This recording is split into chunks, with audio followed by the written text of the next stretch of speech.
and welcome to Let's Talk. I'm your host, Chantel Phillips. Let's Talk is a video and audio interview series dedicated to wellness and mental health, brought to you by Future for Teens and the Diane Group. On today's episode, we'll be speaking with Dr.Brandi, licensed psychologist, who is the owner and CEO of Future for Teens and the Diane Group. The Diane Group is a therapy consulting firm that specializes in helping individuals, families, and corporations through therapeutic services. And Future for Teens is a nonprofit organization dedicated to changing the game of mental health for young children. All these services can be found throughout the Metro Detroit area and Michigan. So, let's talk. Let's talk. Let's talk. Okay, so let's talk about wellness. What does wellness mean to you? Woo, woo, woo. Wellness means to me, personally, right? Right. Being super intuitive and aware of like what I need to be okay in a moment. So wellness can mean a lot of things. It can mean working out. It can mean a nap. It can mean, relationship changes. It can mean setting boundaries. But wellness is about attunement. Attunement. Okay. So when you think about like mental health, like what made you like fathom like, okay, this is what mental health means to me, or this is what, I do to protect my mental health? Honestly, I feel like it's one of those things that is just now getting the attention it deserves. Like everybody talks about physical health, and now finally people are talking about mental health, but it's really just about living wholeheartedly, living well. And I think my introduction to it was usually like not being well, dealing with grief or dealing with loss or dealing with just difficult feelings. That's usually how most people notice that they need to attend to their mental health. But it's also like joy too. It's about like positive emotions too. Right. Okay. So I don't know if that answers your question. No, it does. So let's talk about the process of starting Future for Teens and the Diane Group. And I know we talked about it previously, but all the things. I know all the things. But let's talk about that and like the process of creating this organization for children and then the therapy consulting firm. Okay, so it all started back in the day. So I remember 2006, okay? I was a graduate student at Western Michigan University, and I was volunteering at an alternative high school. So a lot of the students were not that much younger than me. And I was having all these conversations like in the hallways about, such and such broke up with such and such, or, right. What was going on in their lives. It wasn't math, it wasn't science, it was all the things that was distracting these teenagers from math and from science. It was like the life stuff. And I just wanted to create a place and a space for intentional like attention to like heartbreak, to loss, to identity challenges, to difficult feelings.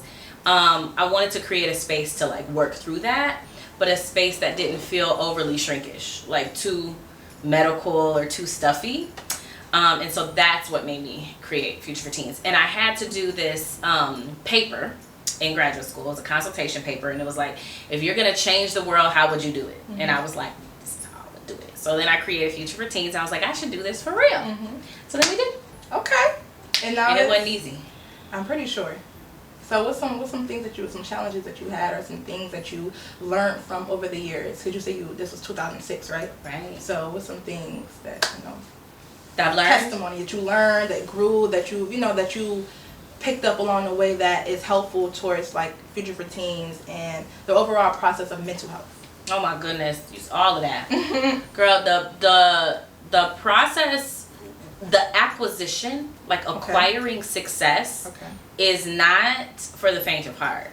Like it is a long game. Like you're going to fail. You have to get really good at failure.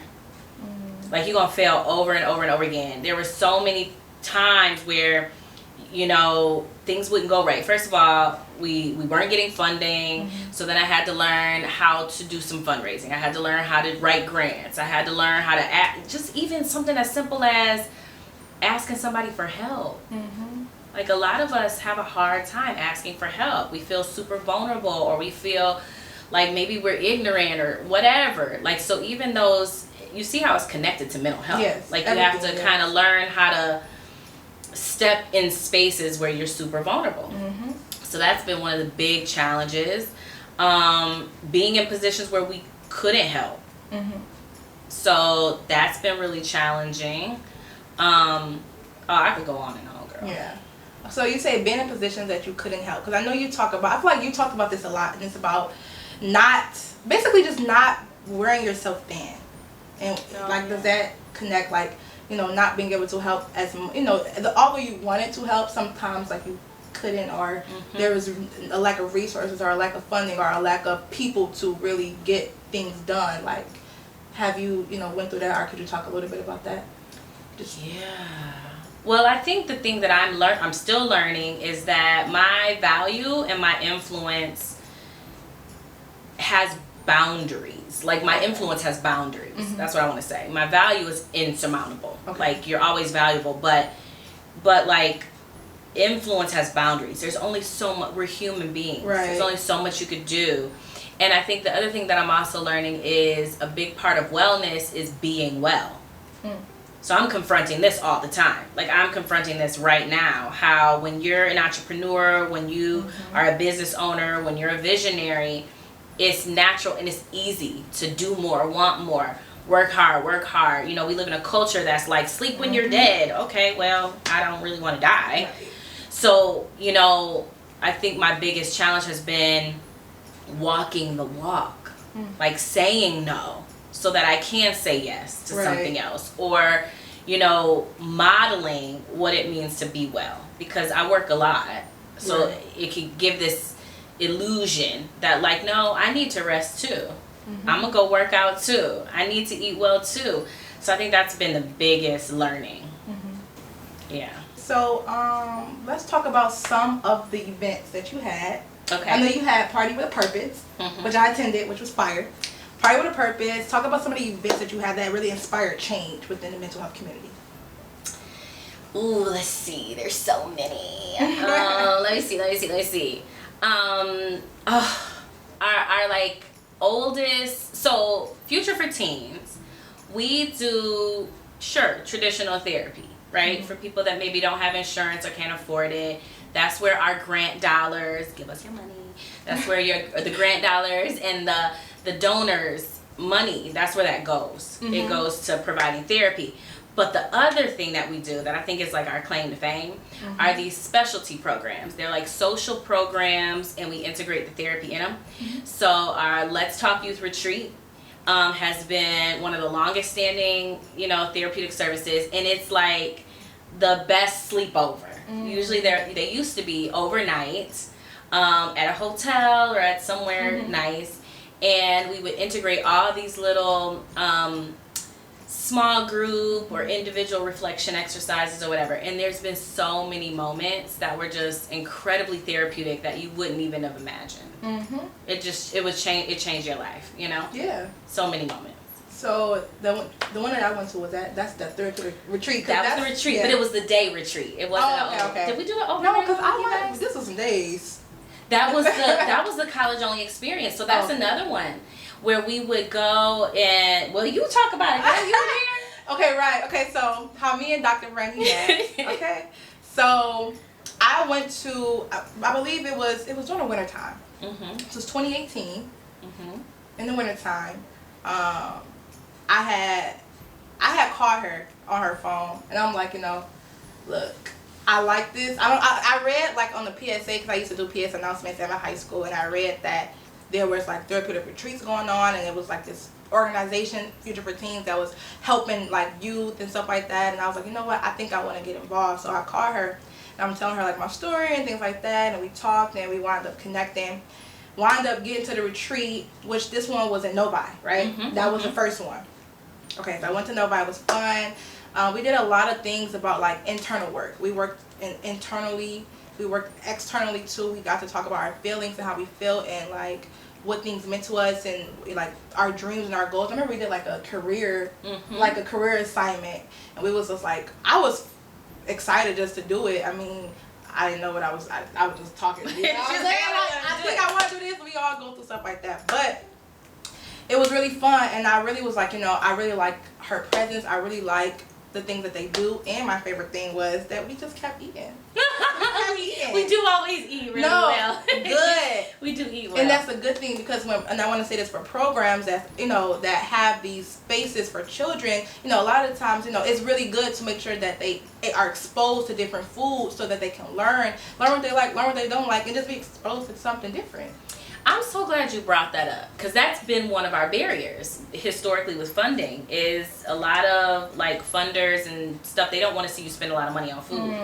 But they don't understand how ritualistic food can be and how comforting food can be. And I don't mean just eating to eat, but some of the best conversations happened when we were eating, because people's defenses are low. They're exposed to something new. So I like what you said about exposure. It wasn't just in the food, it was in other things, but exposing young people to things outside of their comfort zone. Being able to confront that subtle discomfort when it's like, am I going to pick the thing that I always pick, or I'm going to risk trying something new? Right. And so little things like that, people don't recognize is incredibly therapeutically valuable, because it's like, when you're having to make a decision that requires you to take a certain risk, like start a business or, go study abroad, that feeling is then familiar to me. Like, ooh, I don't know if I want to try this new thing, but I've done it before, so that therefore I could do it again. So people don't see that there's so much value in just exposure to new things, no matter how trivial it may seem. So yes, we did eat well. You have food you had never had before. I know. I had some jerk chicken. I never ate. Took me to this one restaurant. I never even been to like the sit down style restaurant where you like they make your food in front of you. Yes, that was fire. I had a good time. That was fun. And then she right, like we all talked at the table. It was a good time. People let down their guards and was able to communicate, and you know what I'm saying? Really talk. And the hope is that our young people, our teenagers, young adults, they develop more confidence, more self-efficacy. Like, maybe I can do this, They develop stronger social, emotional skills. Like, maybe I can speak up. Right. They learn how to be appropriately vulnerable. Man, I was afraid to say that, but me saying that actually helps somebody else say something, and now we feel connected. I don't feel so alone. I think it also helps, our style of programming also helps clarify like identity. Like, okay, who am I? Who am I in the world? Who am I in relationship to you? So who am I in relationship to my past? Who am I in relationship to my future? Most people are actually afraid of success. The fear of doing it, or the fear of losing, or the fear of failure, and we just gotta do it, because if you don't do it, then you're gonna be mad. And the fear of responsibility. Yes, that's the fear true. of actually being seen and actually doing it in the process of it. It can be be a lot, but if you take it, I feel like if you really like, you gotta want it. Like, you gotta want to do it. Honestly, you know what I'm saying? Like, I don't know. It's just, you gotta just want to take life by the horns and horn it. Right? Horn it. You gotta be willing to want it and to do it, but you also have to be willing to tolerate the uneasiness of becoming and uncomfortableness, whatever it is you're becoming. So I think our programming offers a lot of opportunities for that. Like, I'm a little uncomfortable, but in a good way. Like, let me check this out. Right. It's a trick. See, now you know our trick. I know. I can use it to you. Yes. All right, now let's talk about this internship cohort, because I'm a part of the internship cohort, and as I'm doing right now, it's a talk show. Let's talk. We have 3 other interns. We got Mary, we got Josue, and we got Kia. Let's talk about the process of getting this internship cohort together. I know you started it in May, and it's going to end next May. Yes. So let's talk about that.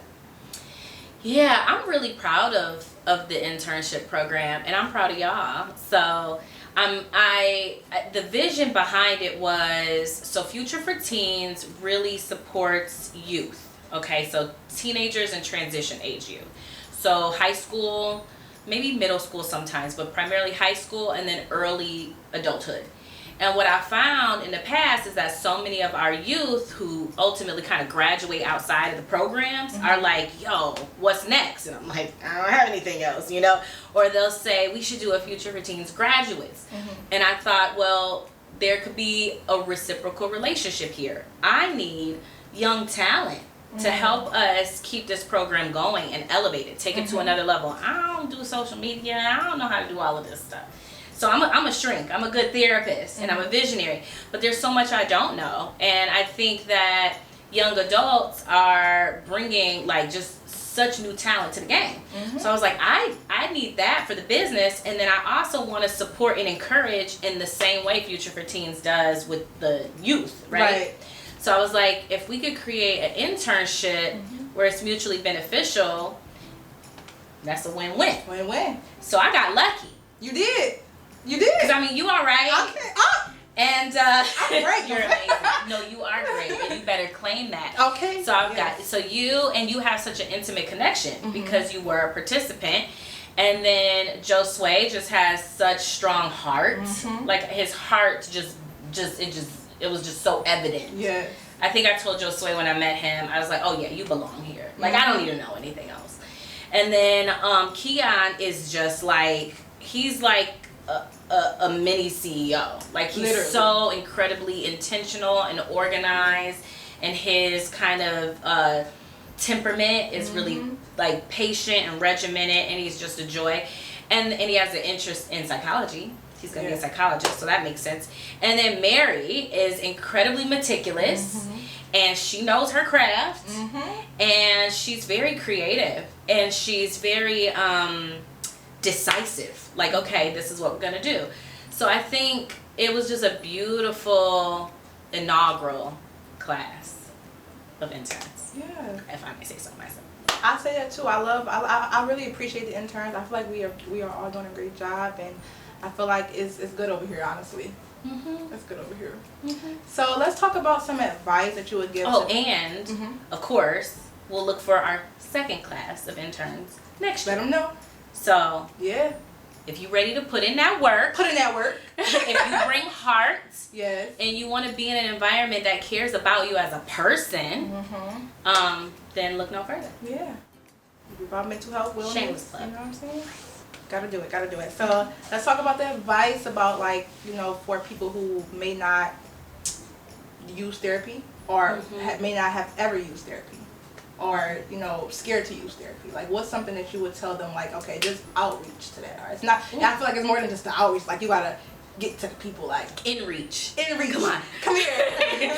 Come on over. Right. You know what I would say? I would say it's natural to be uncomfortable. Right. I mean, therapy is one of the most vulnerable and intimate places a person can enter.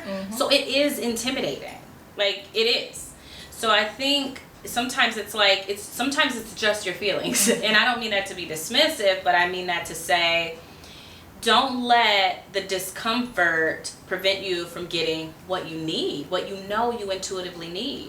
You know, I need help, or I need to better understand myself, or I need to alleviate myself of this trauma or this pain, or I need better understanding. Get your healing.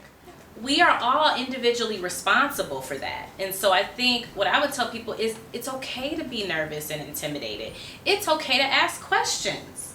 I tell people all the time when they start therapy, especially young people, because you have more power than the world would lead you to believe you have, is ask your therapist, hey, this is what I'm going through. Have you ever helped anybody deal with this before?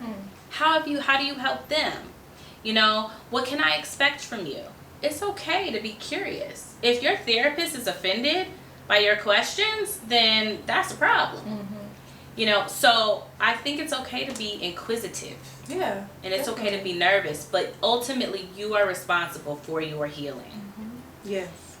So just go for it. And and the other thing I would say is, if it doesn't work out, so what I generally tell people, especially if they've never done it before, is I say, you have your initial impression. You go to a space with a therapist and you figure out, does this feel comfortable? Does this feel like a place that I can feel comfortable being uncomfortable in?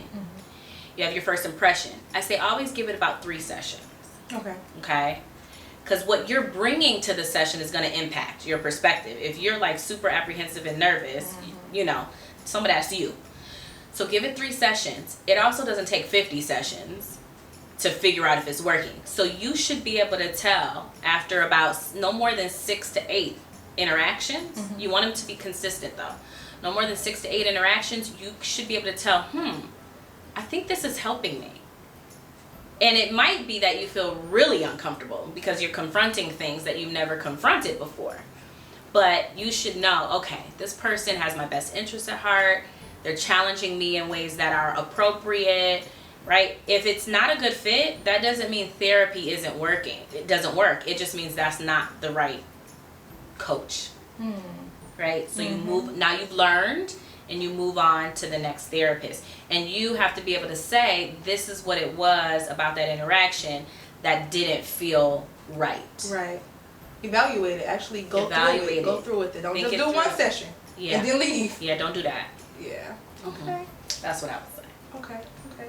So let's talk about, we're talking about therapists. Let's talk about the training, like the training process when you're training therapists to show up in these rooms for these individuals and families.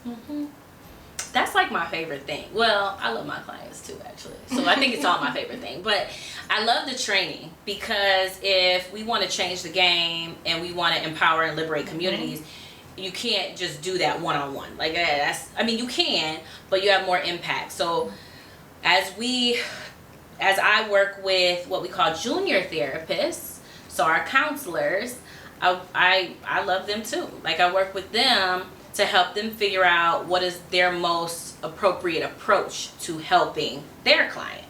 So it's almost like this scaled approach. Okay. You know? Yeah. Okay. So what's the future for teens in DMG? The future for teens in DMG. I mean, girl, we changing the game. Change? Yes, you are literally. So what does that mean? I think the future, I'm not quite sure. I know that we want to, and I'm okay with that. I'm very confident that this is a purposeful led vision. It's very purpose oriented, so I feel good about it. But our main focus, the future, is to gain more visibility, so have people know who we are, and share with their friends, and like destigmatize mental health. Like it's nothing to be ashamed of. As a matter of fact, you should be very proud that you're getting help or getting support. You know, I had a session today with my shrink at 9 a.m. It was a perfect way to start the day. So we should be proud of that. So really giving attention to everybody's therapeutic experience, speaking on it. So we're going to be way more visible. We want to do podcasts and talk shows and television and radio, all the things. And then training more people, raising more money, doing more programs. What we've done works. So really just doing more of that. That's the future. And for me personally, I have made a commitment. I'm 39 years old. I think I want to kind of retire in a sense from this particular role around 45. So I'm going to give it a good 6 years because I want to kind of like build up the next generation of therapists and then serve in a different role. Okay, so that's the future. Okay. So at this time, we are going to play a little game on this show. Okay, so on this part of the interview, I want to do some questions, like some fun, like okay, let's go. Questions, okay. Like icebreakers. Okay, let's go. You ready? Okay, first question. I'm getting ready. What's your favorite meal to eat? Period. Favorite meal to eat? Pass. No, I'm just kidding.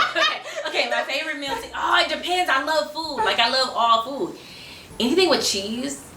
So, tacos, enchiladas. I mean, pizza, mac and cheese. I love the cheese. But I'm going to tell you, like, and I think this is supposed to go faster. I'm sorry. But I'm going to tell you, I think right now, like, in this moment, one of my favorite things are these little, like, smoothie bowls. Okay. Oh, okay. With the yogurt. Yes, with the like granola and all the fruit. It just makes my body feel good.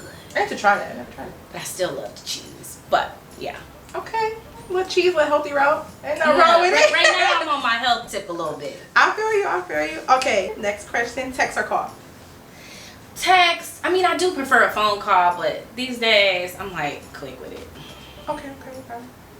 Favorite 3 favorite meals for Thanksgiving. Oh, okay. Mac and cheese for sure. Mac and cheese. The mac and cheese, because then I got the cheese. Okay. And then dressing with gravy. Okay. Dressing with gravy. And my aunt makes these like sauteed cheesy onions. It's interesting. It's like literally just an onion, but they're like sweet onions, and there's this sauce on it. So good, fire. Okay, fire. I don't even need no meat. Okay, look, she got her sides. Okay. Oh, and some greens. You said 3 things, but I would love some greens. I thought you with said some vinegar and some hot sauce. Okay, that was 4. Okay. Little greens, little veggie. Okay, favorite animal. A doggy. A little puppy. Little puppy. 3 words to describe yourself. Visionary, passionate, and I would say analytical actually today. Okay. Yeah, I'm a thinker. Okay, analytical. Okay. And yeah, that's a wrap. That's a wrap! So thank you so much for joining Let's Talk. Thank you, Dr. Brandi, for coming. Let's Talk. I'm your host, Chantel Phillips, and we'll see you next week with an episode with Cam Walker. And thank you so much for joining. Peace and love.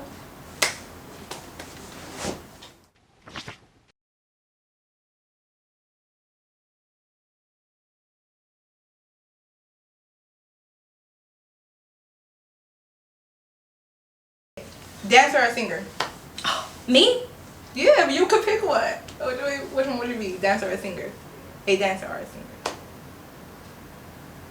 Are these supposed to be this difficult? Okay, let me see. Self-awareness. I think that I am a little bit of a singer. I would love to be a great dancer. Bust a note.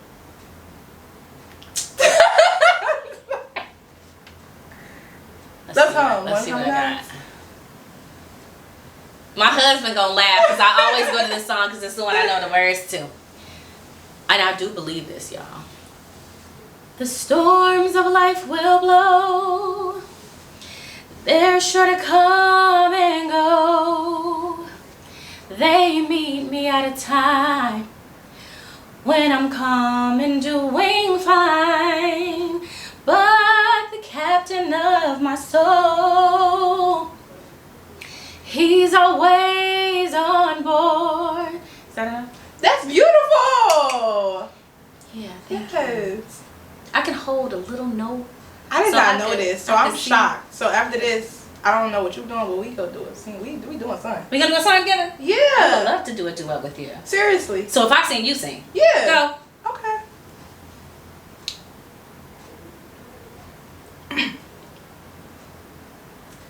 Give me you. Everything else can wait. Give me you. I hope I'm not too late. Lord, give me you. Lord, give me you. Fearless. Okay, our duet is coming out. No, I'm just playing. It's coming. You better pre-sell it. No. But yes, I mean, so I would love to like really dance, like choreograph dance. Me too. Like that would be fun.